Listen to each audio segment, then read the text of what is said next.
Who is Donald Trump? Give me your 10-second, 30-second synopsis. Definitely.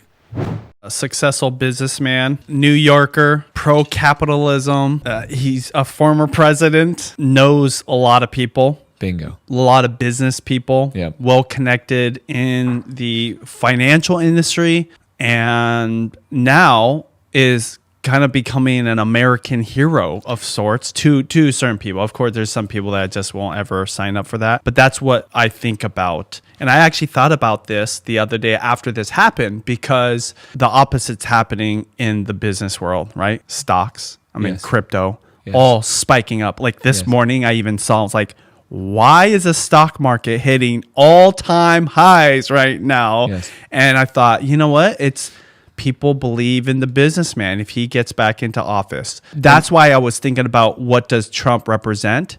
Because whatever people believe about him is what's motivating them to make their decisions in investments and in business right now. Absolutely.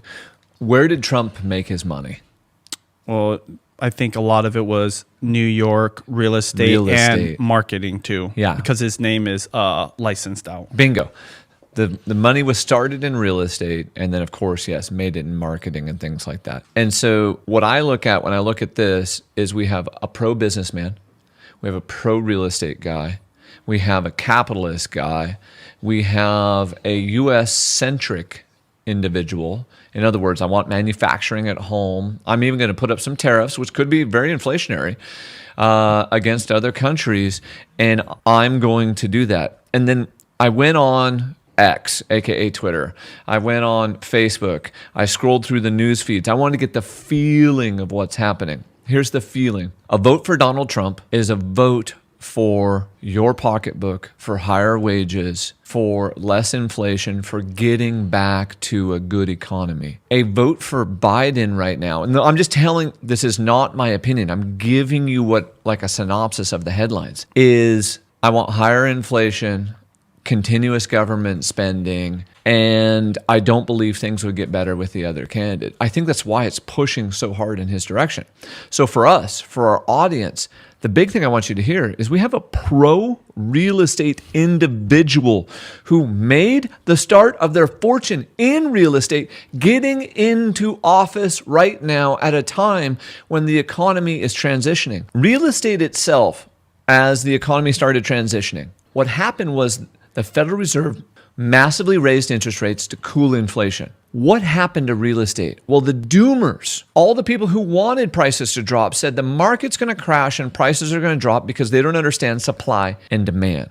There's not enough supply to keep up with the demand, even at low rates.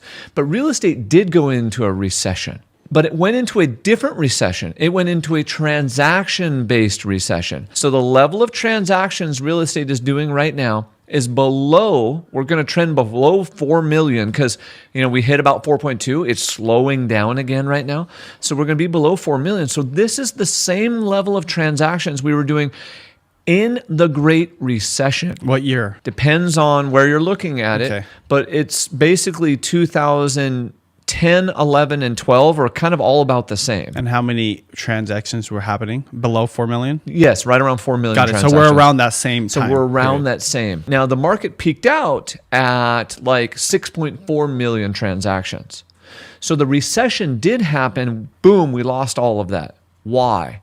High, expensive debt. Where his fortune lies is mostly in commercial real estate. What sector is getting beat up the most? Commercial. Because of the cost of debt. So our crystal ball looking out, and we're going to dig into this a little bit deeper, this individual is going to do everything humanly possible, because all politicians do, so I'm not faulting him, all politicians do, to line their own pocketbooks and to promote an economy that supports their way of making money. And this is why so many business people would be quick to start supporting him, because the sympathy people generally have for someone that got just shot at and now is kind of like standing up, right, to still do the right thing for America. I'm just saying what generally people are thinking, especially his supporters. So now it's allowing these business people that are like, oh yeah, I can support him now. I can like raise my hand. You're seeing this in social media, like people tweeting it out, people making public statements, say I'm back him or donating to him. But the motivator would be, hey,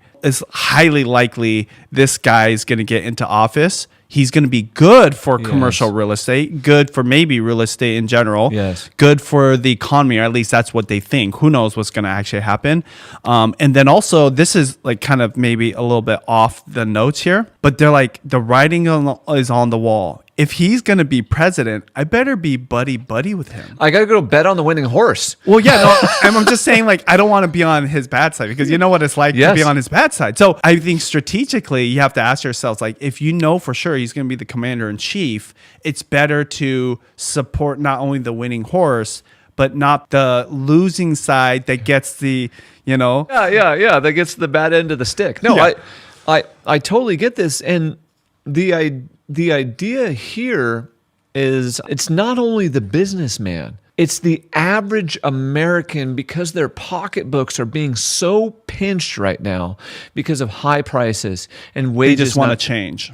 Bingo. When the American consumer's pocketbook is just hit, they vote for whatever their pocketbook is. And that doesn't matter what level we're talking about, from businessman to average person to, to whomever. We're voting based on our pocketbook.